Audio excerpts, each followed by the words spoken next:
Hello बच्चों, आज हम पढ़ने जा रहे हैं information practice class 11 unit 1 chapter number 1 introduction to computer system. इसमें हम पढ़ेंगे कंप्यूटर सिस्टम के बारे में, इनपुट डिवाइसेस, आउटपुट डिवाइसेस के बारे में। उसके अलावा सेकेंडरी स्टोरेज क्या होती हैं उनके बारे में भी हम पढ़ेंगे। तो आइए शुरू करते हैं इंट्रोडक्शन टू कंप्यूटर सिस्टम। जैसा कि सभी जानते हैं, computer is an electronic devices that can program to accept data, input, process and generate result output। ये क्या करता है कि इनपुट से वैल्यू लेता है और आउटपुट यानी यूजर्स को ही वैल्यू देता है। सबसे पहले हम देखते हैं काम कैसे करता है। ये दो पार्ट में काम करता है, input devices and output devices. Input devices कौन से होते हैं, जो कि जैसा कि हम जानते हैं कि ये कंप्यूटर हमारा बाइनरी फॉर्म में वर्क करता है। तो जो डिवाइसेस इनपुट लेते हैं एंड कन्वर्ट करते हैं उसे बाइनरी फॉर्म में, जो कि कंप्यूटर अंडरस्टैंडेबल फॉर्म होती है, वो हमारे सारे डिवाइसेस इनपुट डिवाइसेस कहलाते हैं। Take input and convert them into binary form and the devices through which control signal are sent to a computer are turn as input devices.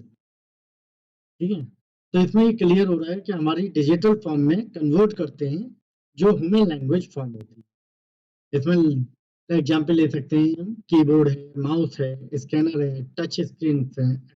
Output devices कौन से होते हैं, जो कि हमारी बाइनरी फॉर्म को, डिजिटल फॉर्म को convert कर देते हैं ह्यूमन अंडरस्टैंडेबल फॉर्म के अंदर।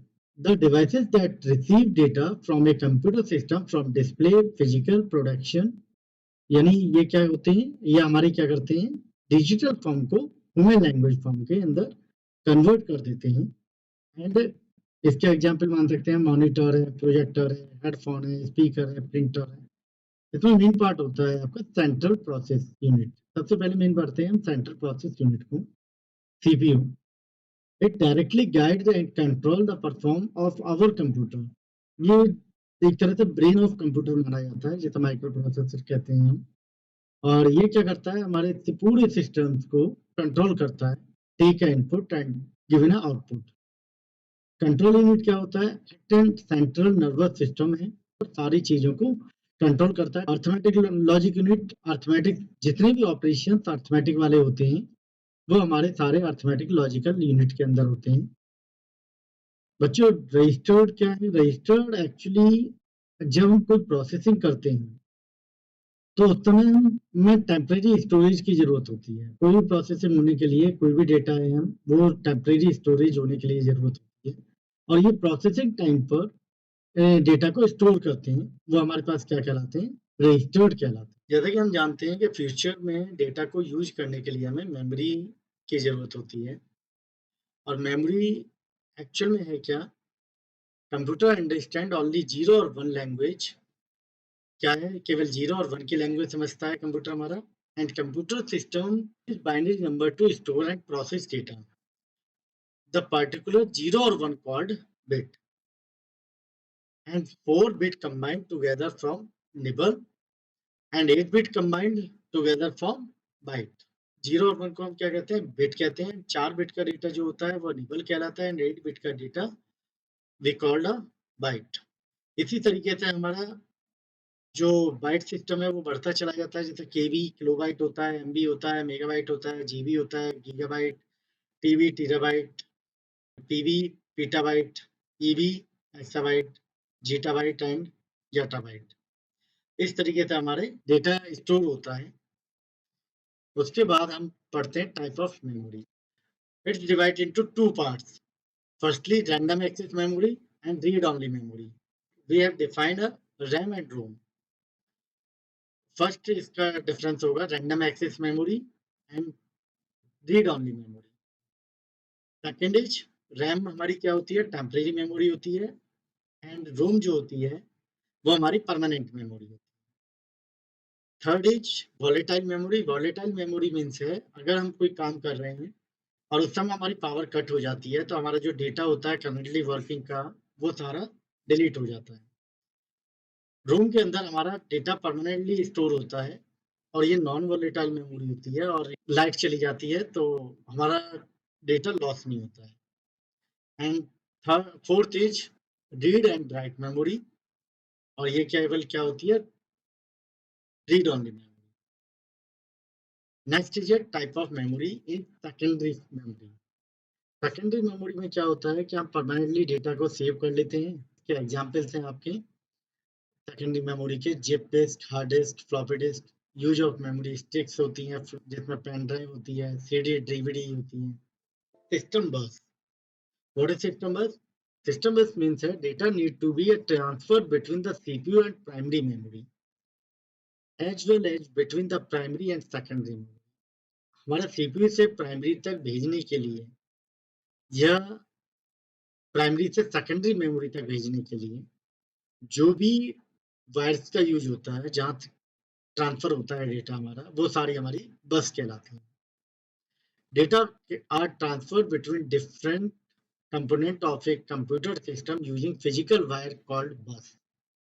जो फिजिकल वायर भी यूज कर रहे हैं हम, जो different component peripherals devices use करते हैं, उसमें फिजिकल वायर का यूज होता है, वो सारा हमारा क्या कहलाता है, बस कहलाता है। फॉर एग्जांपल है, bus is used for data transfer between a USB port and hard disk और between a hard disk and main memory.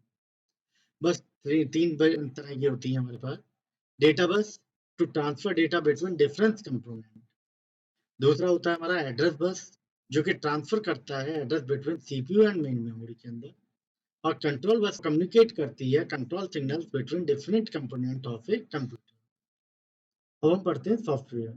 अब तक जो हम पढ़ रहे थे सारा हार्डवेयर था।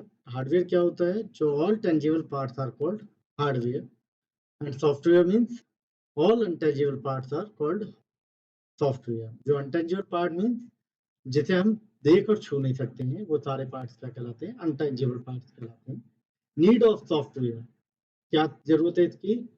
कि sole purpose of a software is to make the computer hardware useful and operational। जो हमारे हार्डवेयर को ऑपरेशनल और यूजफुल बनाने के लिए हमें किसकी जरूरत होती है? सॉफ्टवेयर की जरूरत होती है।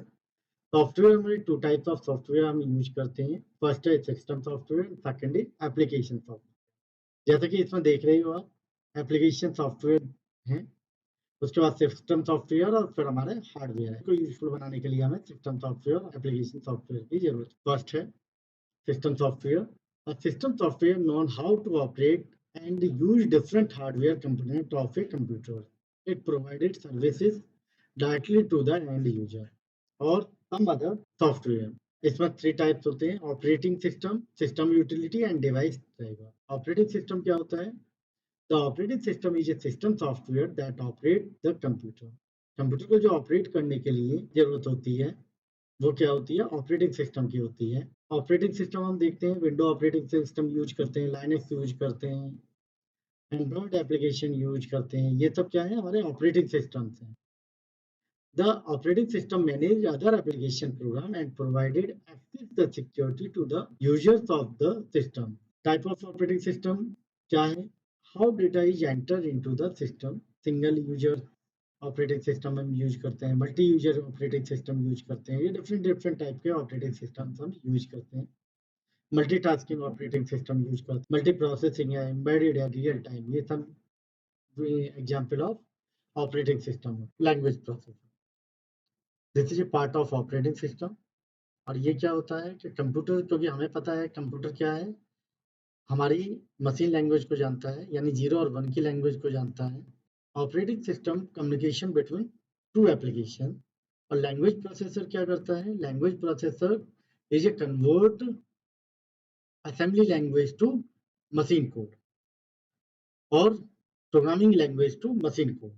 ये क्या करता है? मशीन कोड जिससे सिस्टम हमारा इजिली इस लैंग्वेज को समझ सकता है। And to convert source code to machine code we use either compiler और एन इंटरप्रीटर। दो तरह के हमारे पास लैंग्वेज प्रोसेसर होते हैं, कंपाइलर और interpreter. Compiler and interpreter are known as language processor. Both compiler and interpreter are used to convert a programming written in the high-level language into machine. Okay, इसे अच्छी तरीके से और समझते हैं। Compiler क्या है? A program that translated the entire source code into machine code before the programming run. Interpreter क्या करता है? Program that translate and execute the source code line by line at run time. ये run time पर ही हमारा change करता है और अगर कुछ एरर होती है तो उसको फाइंड आउट करता है। फीचर्स क्या होते हैं? फीचर होते हैं ये हमारे compiler translated the entire code, a program that translate and execute the source code line by line at runtime। ये runtime पर ही हमारी line by line चेक करता है एरर्स को। कंपाइलर एंड इंटरप्रेटर के फीचर्स लिखे हुए हैं। कंपाइलर फास्टर होता है, इंटरप्रेटर स्लो होता है। Compiler translate the entire code before execution करता है, translate the end execute code line by line at run time. And third is a display all error after compiling the whole program, and interpreter stop the show the first error encounter। Next output में क्या compiler करता है? Generate a separate executable file and interpreter is does not create an executable, run the code direct। We have discussed about system utility, software used for maintain and configuration of the computer system is called system utility। System को maintain करने के लिए जितने भी softwares होते हैं, जैसे formatting utility, system restore, antivirus, disk compression software are called system utility.